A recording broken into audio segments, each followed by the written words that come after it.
ஒரு டேரக்டருக்கு ஒரு அசிஸ்டண்ட்டு நல்ல அசிஸ்டன்ட் கிடச்சா அந்த படம் ஓடிடும் ஆக்சுவலாக.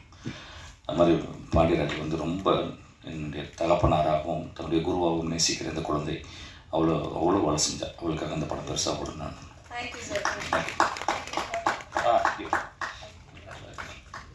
சூப்பர்.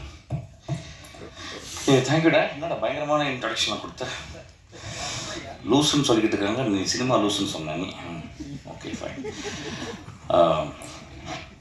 நான் ஆக்சுவலாக ப்ரெஸ் மீட்னொன்று வச்சு செய்ய போகிறாங்க நம்மளை நினச்சிருந்தேன்டா. இது ப்ரெஸ் மீட் 4 வருஷமாக மேடையில் இது. இதுக்கப்புறம் கேள்வியெல்லாம் இல்லை இருக்கா? ஆஹா, ஓகே.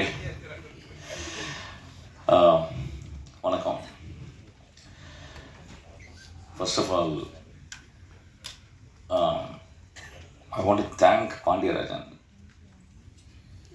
ஒரு பெரிய 2 கிரேட் டி ஆக்டர்ஸ் அப்படின்னு சொன்னான். 2 பேர், ஜெயராம் சாரும் அம்மாவும் உருவசிம்மாவும். அவங்க கூட பெரிய கனவு தான் ஆக்சுவலாக. அவங்க வந்து ஒரு சூப்பரான இன்டெலிஜென்ஸ் உள்ள ஒரு ஆக்டர்ஸ். அவங்க கூட ஆக்ட் பண்ண வச்சிருக்கு எனக்கு ரொம்ப ரொம்ப சந்தோஷம். நான் போன படத்தில் வந்து ஜெயராம் சார் கூப்பிட்டேன், ஒரு கேரக்டர் பண்ணுங்க அப்படின்னு சொல்லிட்டு. உங்களுக்கு தெரியும் அது எப்படியாப்பட்ட கேரக்டராக இருக்குன்னு சொல்லிட்டு. சார் ரொம்ப அமைதியாக கேட்டுட்டு சிரிப்பில் நான் பண்ணல தம்பி அப்படின்னு சொல்லிட்டாரு. அந்த மாதிரி ஒரு கேரக்டர். ஸோ நானும் அப்படியே வந்துட்டேன். ரொம்ப சீரியஸாக சொன்ன கதை, ரொம்ப எட்ஜில். எப்படி இருந்தாலும் கதை சொன்னாலும் நம்பிடுவாங்க நான். பட் எத்தனை பேர்ட்டு கதை கேட்டுட்டு போகிறவர் அவர் வந்து மாட்டேன்னு சொல்லிட்டாரு. அது ரொம்ப அழகாக சொன்னார். அதனால் முடித்த உடனே அடுத்த படம் ஆக்சுவலாக சினிமாவில் அப்படி தான் ஒரு சின்சியராக. அது ஏன் ஒய் ஹீ இஸ் கிரேட்னா, நிறைய பேருக்கு சினிமாவில் வந்து நோ சொல்ல தெரியாது. சோஃபியா லாரனை வந்து சாப்ளின் ஒரு படத்தில் நடிக்க வைக்கிறார். அப்போ படம் முடிச்சுட்டு போகும்போது சோஃபியா லாரன் கேட்குறாங்க சாப்ளின், நான் என்ன திருத்திக்கணும் என் லைஃப்பில்னு கேட்குறாங்க லாஸ்ட் டே. அப்போ சாப்ளின் சொல்கிறாரு, you should learn how to say no அப்படின்றாரு. There are very, very few people say no. Everybody say yes for everything. என் லைஃப்பில் நான் வந்து ரொம்ப ரொம்ப வாழ்க்கையில் ரொம்ப கஷ்டப்படல. வாழ்க்கை ரொம்ப அழகானது, சினிமா ரொம்ப ரொம்ப அலாதியானது. பட் சில நேரங்களில் மனசு ரொம்ப உடஞ்சி போகிறதுக்கு காரணம் நிறைய இடங்களில் எஸ் சொல்லிடுறேன். நோ சொல்ல வேண்டிய இடத்துல எஸ் சொல்லிடுறது. நான் நோ சொல்கிற ஆளுங்கெல்லாம் ரொம்ப மரியாதை கொடுப்பேன், ரொம்ப அண்ணாந்து பார்ப்பேன். ஏன்னா it is about a conviction. It is about what I should do and what I should not do, what I must not do அப்படின்ற ஒரு கிளாரிட்டி. ஸோ சார் இந்த அன்றைக்கி வந்து ஒரு நோ சொன்னார், பியூட்டிஃபுல் இருந்துச்சு. ஆக்சுவலாக அது ஒரு கிளாப் அடிப்பாங்க ஒரு நோ சொன்னதுக்காக.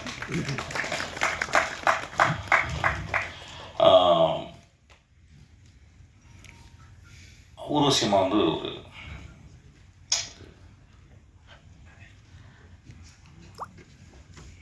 3 பேர் நல்லா நடிப்பாங்கன்னு நினைக்கிறேன்.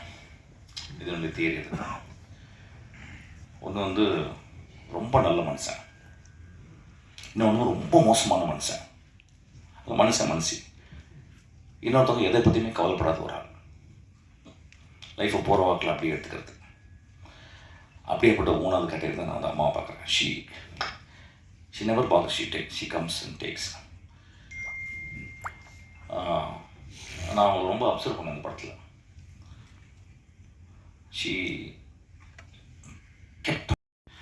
அதுக்கப்புறம் நான் 100 டைம்ஸ் பார்த்த ஒரு காட்சி வந்து கமல் சாரும் அம்மாவும் அந்த படத்தில் மைக்கேல் மதன காமராஜரில் அந்த படிக்கட்டு, நான் படிக்கட்டுன்னு சொல்லுவேன், த கிரேட்டஸ்ட் ஆக்டிங். அது இறங்கி ஏறி அது ஒரு எக்ஸ்ட்ரானரி சீன். அது வந்து கமல் சாரும் அவங்களும் பண்ணியிருப்பாங்க. I know that Kamal sir is a great writer. We don't need to say that he is an extraordinary actor. ஆனால் அதில் ஒரு பிட்டு கமல் சாரோட அம்மா பண்ணியிருப்பாங்க. அது ரொம்ப பெருமையாக சொல்கிறேன். ஒரு பிட்டு கமல் சார் அப்படி, அது கமல் சார் அதை ரசிப்பார் அப்படி. அந்த மாதிரி ஒரு ஏன்பா பேசுகிறீங்க, என்னப்பாச்சு. அப்புறம் அப்படியே மெதுவாக பழகும்போது இது இருந்தாலும் பரவாயில்லையா, கொஞ்சம் நல்ல மனுஷன் தான் போல, கொஞ்சம் பாவம் டொமுக்கு பார்ட்டி போல அப்படின்னு நினச்சி அப்புறமால மெதுவாக வந்து பழகி. அப்புறம் ஃபங்க்ஷனில் குடித்த பன்னீர் சோடா வீட்டில் ஆஃபீஸில் வந்து குடித்தான். ஆக்சுவலாக ஆஃபீஸில் பார்த்தீங்கன்னா ஒரு 200 டைப் இருக்கும். ஆக்சுவலாக நீ வராங்கடா 10 பசங்க வராங்கடான்னு சொல்லிட்டு அப்படி வந்து உட்காந்து இது பண்ணி ரொம்ப ரொம்ப அன்பாகி பயங்கரமாக ஒரு 4வது பன்னீர் சோடா குடிக்கும்போது கட்டி பிடிச்சி ஒரு அழுது வச்சுட்டேன். சார் நீங்கள் ரொம்ப நல்லவராக இருக்கிறீங்க சார் அப்படின்னா. டேய் நாளைக்கு பன்னீர் சோடா வந்து குடிச்சு ஏப்பம் வந்த பர்கரில் சொல்ல மாட்டேடா அப்படின்ட்டாரு. அப்புறம் அப்படியே பழகி அப்புறம் நான் உங்கள் ஆஃபீஸுக்கு வரைக்கும் நான் பன்னீர் சோடா குடிக்க வந்ததே இல்லை. அப்புறம் பன்னீர் சோடானா எங்கள் ஆஃபீஸ் தான் வருவாங்க. ஆக்சுவலாக தமிழ்நாட்டில் எல்லா டேரக்டரும் பன்னீர் சோடா குடிக்கிற ஒரே இடம் வந்து நாங்கள் தான் பன்னீர் சோடா பண்ணிகிட்டே இருக்கோம். ஆக்சுவலாக பொருள் ஆச்சு சோடா ஆச்சு. ஆமாம், எல்லா தமிழ்நாட்டில் இருக்க எல்லா டேரக்டர்ஸும் பன்னீர் சோடா குடிக்க வச்சுது. குடிக்காதவங்களும் உள்ள அலோவ் பண்ணுறது கிடையாது. பன்னீர் சோடா குடிச்சவங்க மட்டும் தான் உள்ள வரணும் அப்படின்னு சொல்லிட்டு. இல்லைன்னா சங்கில் பன்னீர் சோடா வச்சு அப்படி நெஞ்சில் வச்சு கொடுத்துருக்கேன். அப்படியே நெருங்கி become very close to me. இல்லை நான் பேசுறது ஏன் அப்படின்னா எனக்கு ரொம்ப சில ஃபங்க்ஷனில் போய் பேசும்போது ரொம்ப சீரியஸ். மதிப்பிற்குரிய மேடையை வீட்டிற்கும் அது படத்தில் நான் வந்து ஒரு காட்சி பண்ணியிருக்கேன், அது ரொம்ப நன்றி. இப்படிலாம் பேசினா செத்துருவேன். ஆக்சுவலாக எங்கேயாவது போய் கூத்து சொல்ல முடியும். I really want to entertain. The very word entertain comes from tenure. Tenure to hold tightly. ஒரு சினிமாக்குள்ளே போகிறோம், தியேட்டருக்குள்ளே போகிறோம், it holds you tight. You enter and holds. That's called entertain. So I think we have to talk something very interestingly. Otherwise, it's getting bored actually. So அந்த மாதிரி பன்னீர் soda குடிக்க வந்ததில்ல. அப்படியே நெருங்கி அப்புறம் 2 பாட்டிலில் பன்னீர் சோடா குடித்தவங்க ஒரே கிளாஸில் பன்னீர் சோடா குடித்த 2 பேரும் ரொம்ப ஃப்ரெண்ட் ஆகி அப்புறம் அவனை பற்றி நான் எதுவுமே கேட்டதில்லை, எதுவுமே தெரிஞ்சதில்லை. ஆனால் அவனை பார்த்தீங்கன்னா தெரிஞ்சு எனக்கும் அவனுக்கு ஒரு சின்ன இந்த சென்னை புழுதிகளில் இந்த சென்னை எண்ணம் தெரியல. அந்த மாதிரி அவ்வளோ ஒரு ஹார்ட் ஒர்க்கு, அவர் ஒரு டெடிக்கேஷன், அந்த மாதிரி ஒரு டைரக்டர் பார்க்கவே முடியாது. நேற்று சத்யஜோத் சாரன் சொல்லும்போதும் சார் அதுதான் சொன்னார். இது மாதிரி சார் கூட சேர்ந்து நிறைய படம் பண்ணோம். அதே மாதிரி டீமும் எங்கள் டீம் வந்து ஒரு குடும்பமாக தான் அந்த படத்தை பண்ணி ரொம்ப ஸ்பெஷலான ஒரு ஃபிலிம். ரொம்ப ஸ்பெஷலாக என்னோட இதயத்தில் ரொம்ப ஒரு இடம் இருக்கிற ஒரு ஃபிலிம். அண்ட் இவ்வளோ கேரக்டர்ஸ் கூட பண்ணுறதுக்கும் இந்த ஒர்க் பண்ணுறதுக்கும் அவ்வளோ சந்தோஷமாக இருக்கேன். And thank you so much Pandi sir Panraj sir Panraj sir. ஐயோ கொஞ்சம் பயமாக இருக்கேன். அதனால தான் இந்த மாதிரி பண்ராஜ் சார் ரொம்ப ரொம்ப சந்தோஷமாக இருக்கேன். நான் நினைக்கவே இல்லை நான் பண்ணுவோன்னு ஃபஸ்ட்டு கூப்பிடும்போது. ஆனால் இன்னைக்கு இங்கே இருக்கேன் நம்ம படம் பற்றி பேசுகிறதுக்கு. ஸோ ரொம்ப சந்தோஷமாக இருக்கேன். இங்கே எவ்வளோ ஸ்டார்ஸ் உட்காந்துருக்காங்க ஸ்டேஜில் அப்படின்னு பார்க்குறோம். கதை கேட்குறப்போ இந்த நேம்ஸ் எல்லாம் கேட்டப்போ எந்த ஆக்டருக்கு தான் ஆசை வராது இதில் ஒரு பார்ட்டாக இருக்கணும் அப்படின்னு சொல்லிட்டு நான் ரொம்ப வேண்டிக்கிட்டேன். ஃபர்ஸ்ட் டைம் சார் மீட் பண்ண அப்புறம் எப்படியாவது இது அமைஞ்சிடணும் அப்படின்னு சொல்லி எல்லாம் வந்துட்டு குவிக்காக டப்புன்னு ஓகே ஆச்சு. ஷூட் முடிஞ்சுது. அண்ட் கண்ணு மூடி திறக்க குவிக்காக முடிஞ்சிச்சு ஷூட்டெல்லாம். ரொம்ப மிஸ் பண்ணுறேன். டெய்லி வந்து எங்கள் வீட்டிலேருந்து கிளம்பி பரிமளா வீட்டுக்கு போய் அங்கே வந்து கொஞ்ச நேரம் ஃபன் பண்ணிவிட்டு அதுக்கப்புறம் வீட்டுக்கு போகிற மாதிரி தான் இருந்த ஷூட்டு. இப்போ ஸ்டேஜில் பார்த்துருப்பீங்க அன்கண்ட்ரோல்டாக எப்படி சிரிச்சிட்ருக்கோம் அப்படின்னு. எது சொன்னாலும் ஜெயராம் சார் ஒரு கவுண்டர், உருவசி மேம் ஒரு கவுண்டர் சொல்லிடுவாங்க. அண்ட் ஷூட் பண்ணுறப்போ ஷார்ட் போயிட்டுருக்கிறப்போலாம் வந்து எனக்கு கண்ட்ரோல் மீறிலாம் சிரிச்சதே இல்லை. ஃபர்ஸ்ட் டைம் அந்த மாதிரி கண்ட்ரோல் மீறி கேரக்டர் பிரேக் பண்ணி உருவசி மேம் நிறைய இடத்துல சிரிக்க வச்சுருக்காங்க.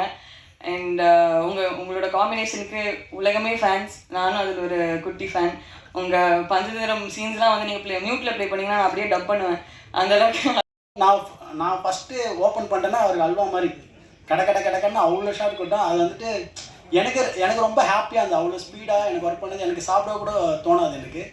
ஏன்னா அவ்வளோ ஃப்ரீடம் கொடுப்பார் அவர். எனக்கு அது செம்ம ஜாலி. அதெல்லாம் வந்துட்டு மற்ற ஆர்டிஸ்ட்னா சஞ்சனா, அனந்திகா, பூர்ணிமா, அதுக்கப்புறம் நம்ம சென்ட்ராயன், இவங்கெல்லாம் வந்து எங்களோட கேங்கு. என்னோடய அம்மா நாங்கள் உட்காந்து எனக்கு போய்ட்டு எங்கள் அம்மா ஷூட்டிங் போட்டாங்க.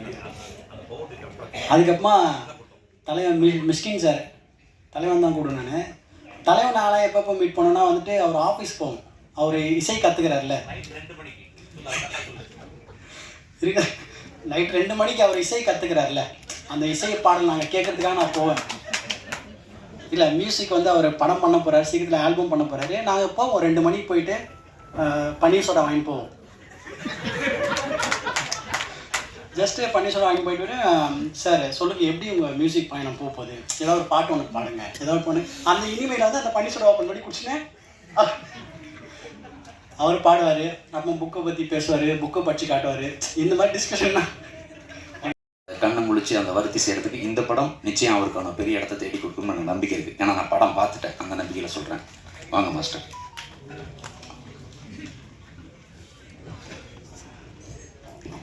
எல்லாருக்கும் வணக்கம். பத்திரிகை நண்பர்கள், ஃப்ரெண்டுங்க, அண்ணனுங்க, தம்பிங்க, அக்காங்க எல்லாருக்கும் வணக்கம். ஆக்சுவலாக பரிமளானுக்கோ அதாவது 2 லிஜெண்ட், 3வது லிஜெண்ட் அவர் சொன்னால் ஆக்டிங் சொன்னால் ஒத்துக்க மாட்டார். நான் மிஸ்கின் சார் அந்த தலைவனை தான் சொல்கிறேன்.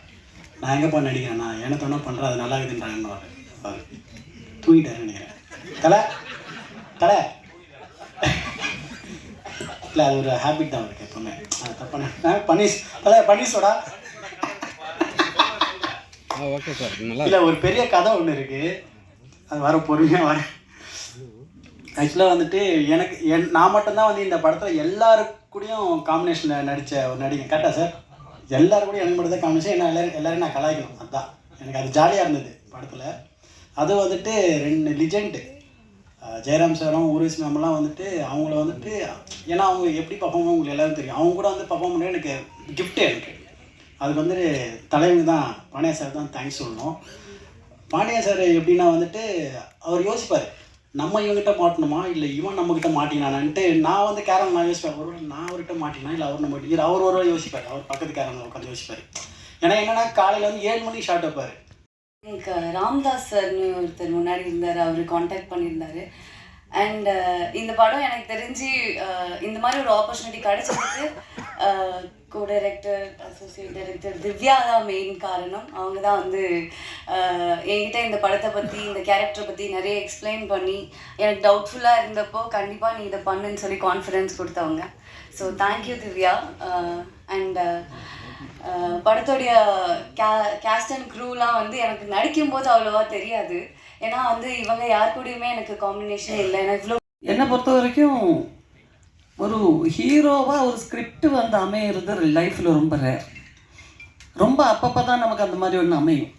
ஒரு கதை நம்ம கேட்கும்போதே இந்த கதை தான் ஹீரோ அப்படிங்கும்போது ஒரு நம்பிக்கை வந்துடும் மனசில்.